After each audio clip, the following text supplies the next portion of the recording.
This is romanticizing. I would go back to like 400 BC, and I would go to like Stoicism. I'd go to like Plato and Aurelius, and to me, like that's a beautiful thing, and you can't disagree with that philosophy, right? That just because it's old doesn't mean it's antiquated. Well, and I guess the question is what's more important, money or family? And back then they had intact families. Now almost 50% of births today are out of wedlock. Half.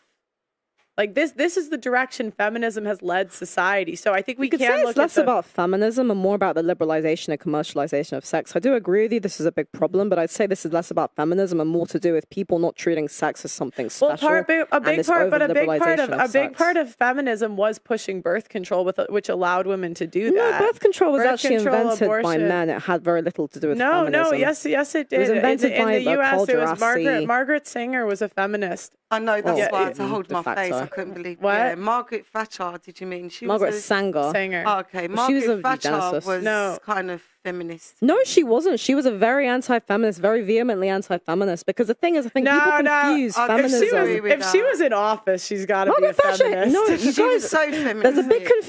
There's a big confusion between feminism and careerism, because a woman can be very, very career-focused without being feminist. Feminism is specifically about liberating women from the patriarchy. That's what feminist theory comes from. But part of feminism is spending your primary reproductive years on a career and not a family. Not necessarily. A big part of feminism is breaking up the family, pushing policies that break up the family. Yeah, but actually what it is, it's more about this idea of women are an oppressed social class by a patriarchal society. And this confusion is because the confusion comes when we start saying that a woman having a career means she's a feminist, because feminists will use that as an argument. Feminists will use that as an argument, and they'll say that in order to be a strong, independent woman, it's using your primary reproductive years for a career instead of a family. It's not to say you can never have a career.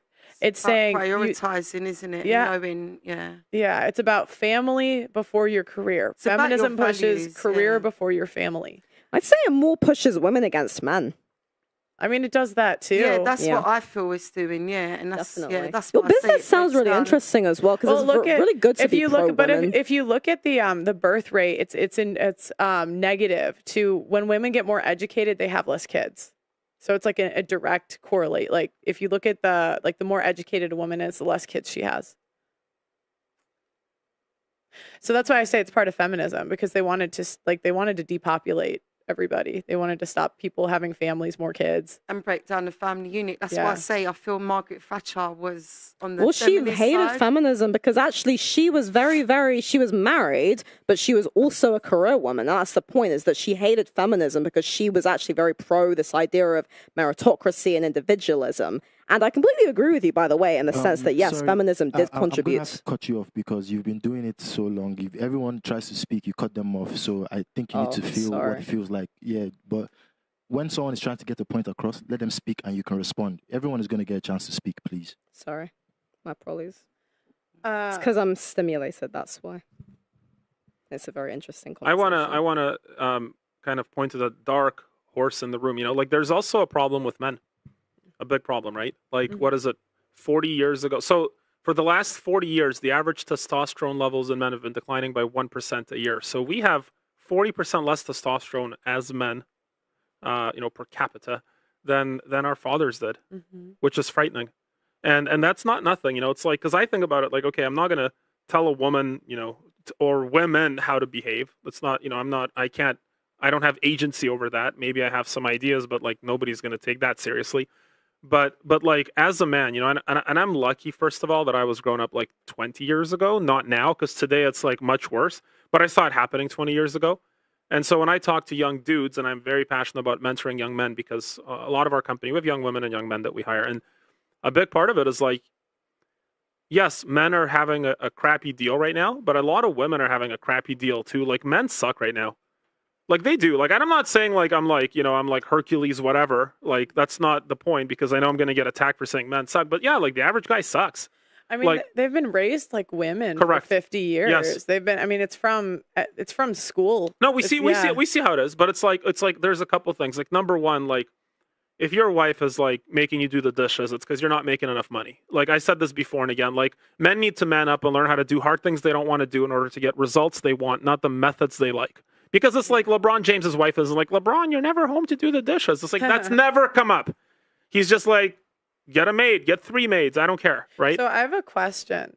So I spoke to some like housewives in the U.S. And they were telling me you need about $60,000 to raise, like she raised 4 or 5 kids on $60K a year, which I think equates to, I don't know, like 70, 80. In pounds, it's less. It's like 40,000. Oh shit, it's less, Yeah, 40,000. But like the way that she would do it is she said her husband would work in the city and commute, but they would just have a really low standard of living. Right. And like they would just do the hand-me-downs. She would like farm, like they had chicken, like they just lived a very, very frugal lifestyle. So do you think if a guy makes enough money to live on like basically a low standard of living, but still provide for a family, is it then on the women or the men? Like, does he still need to earn more? So that's an interesting question. Like, and my philosophy on this is just going to offend everybody. And I've said it on the show before, and then of course I got a lash. But it's like I retired my wife. She was, and people were like, and I said this, and it got taken out of context. I'm going to contextualize it because I love that. Let me say, yeah. Wait, so I'm saying like I understand what you're saying. Like, so I'm saying you can retire your wife at $60,000 a year in the U.S. So the problem is not the problem. The problem is that man didn't reach his potential. That's the problem. It's like, dude, if you're raising a family on $60,000 a year, you took some shortcuts and you took the easy way as a man. Like, I'm sorry, I know there's a lot of guys watching it. They're not making that money. You can make more money. Like, okay, let's put it this way. Is making money important to the outcome of your life? Is it important to the health of your family? Of course it is, especially in the States with the health stuff, right? Is it important to the outcome of your children's future? Huge. Like kids from higher income homes live in better neighborhoods. They go to schools, they get more connected. They have more opportunities in life. And you're like, well, I wasn't born a millionaire. Well, make sure your kids are. So I have another question. When you think of society as a whole, there's jobs that we need to have done that aren't going to make a ton of money.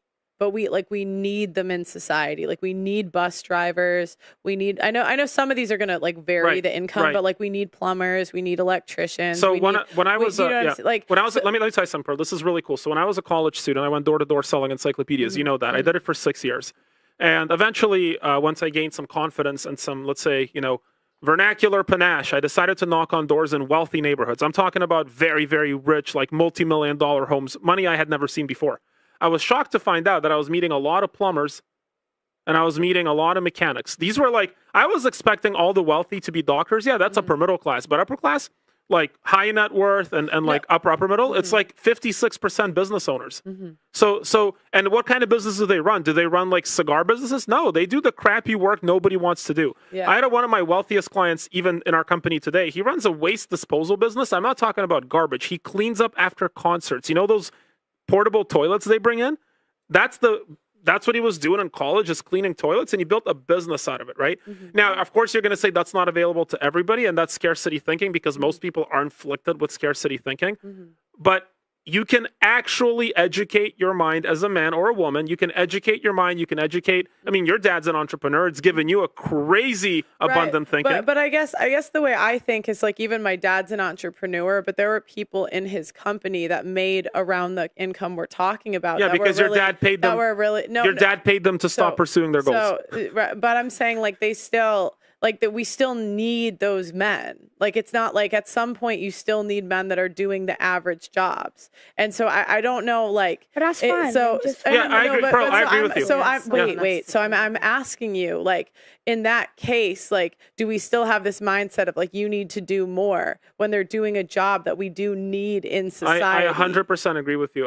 I'm just coming at it from the perspective of like, don't be that man. Yeah. Like, I'm sorry. Like if you're that man, like don't, like my dad is that guy, right? Like my dad is almost 70. He's still working in the same job he's been for 35 years, even more. Still the same drive to work. He's a mechanic. He fixes motorhomes, and it's like, it's fine. We do need those men, but I'm making an argument to the men that are listening to this is like, guys, don't like figure out a way.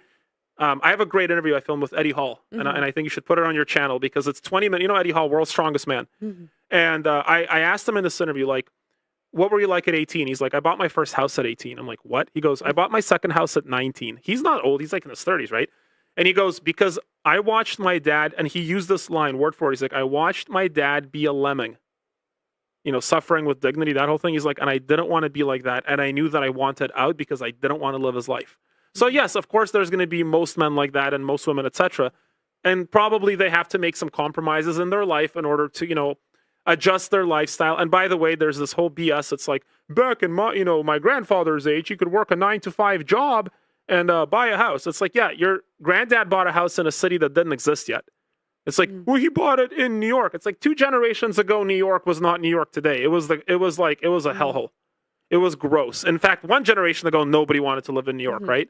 So it's like, yes, your grandfather bought a house on his income because he took a hit on lifestyle. I guess the question I have is like, not everybody is going to make a ton of money. And I know on an individual, but I'm looking at it like a society, at a society point of view. Like if we look at society as a whole, there's average jobs that people have to fill in order for society to run. Yeah. So if we want families to come together, I guess the question is, should women be more willing to go down in lifestyle, or should men make more money? Actually, it wouldn't happen like that. You know what would happen is if women, and I'm not saying women should do this, but less women, like incomes, like nominal incomes got reduced when women entered the workforce. Now we have twice as much labor available. So obviously the price of labor goes down, right? Back before the feminist revolutions, it's like the cost of labor was much higher. So people made more money because only half the workforce was available, right?